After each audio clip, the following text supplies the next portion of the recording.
2021, Eswatini piloted the strategic compliance planning methodology to promote labor law compliance and decent work in a persistently non-compliant sector, private security. To implement the plan, the Labor Inspectorate formed a strategic compliance task team with members from the central and regional authorities. The task team reviewed existing enforcement and compliance data to make an evidence-led decision to target the security sector. Their review found frequent incidents of underpayment of wages and statutory deductions, and inadequate provision of PPE. In response, Eswatini's strategic compliance task team designed a diverse mix of interventions to improve compliance, including an enforcement campaign, a communication intervention with social partners, and a systemic intervention to address one of the underlying causes of non-compliance in the security sector. The Labor Inspectorate engaged with the National Procurement Authority to revise standard operating procedures for the issuance of compliance certificates to employers, including those in the security sector. I think with the strategic compliance planning, we have learned to actually, instead of maybe perhaps following the employers to comply, especially the use of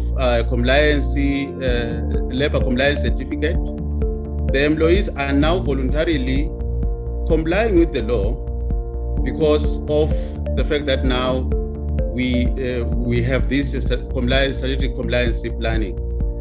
Now that we are using the compliance certificate that now we are issuing to sort of make employers to sort of actually comply with the law without being followed, without being pushed to comply with the labor laws.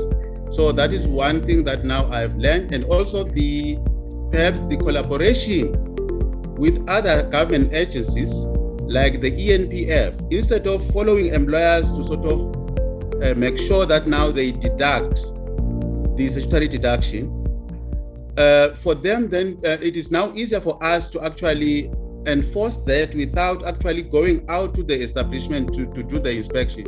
Because now one of the requirements for the employers to get the labor compliance certificate, it is for them to then have a certificate coming from the ENPF, the other agencies, to say, yes, they are complying.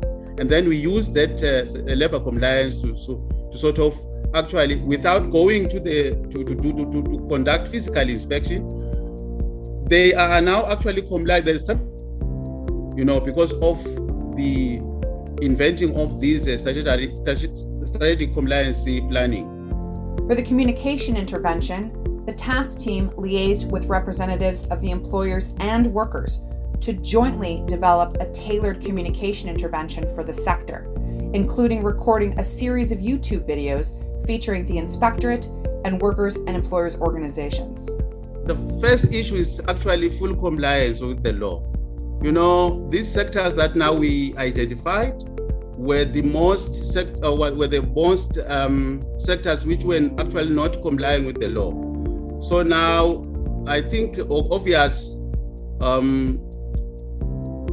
will actually, the compliance level will actually improve in those sectors. And we can, as of now, we can even see the signs now that now employers are starting to actually comply.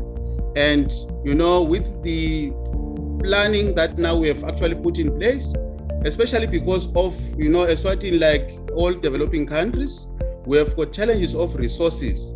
If now we are collaborating with the other agencies, so automatically we will actually use the legally available resources to actually cover a lot of ground, because instead of following employers, pursuing employers, we will actually now use this strategic plan to sort of ensure that now employers are actually complying with the law voluntarily without being actually followed, knowing very well that now if they may hide for us, but now the other agencies will actually quickly pick them up, and then now they will find themselves now having nothing else but to comply with the labor law. Eswatini also made great use of the ILO's Strategic Compliance Portal, a web-based tool for the collaborative design and implementation of the strategic compliance plans.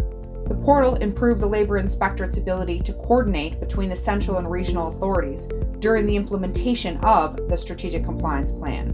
Yes, we have been using the strategic compliance planning.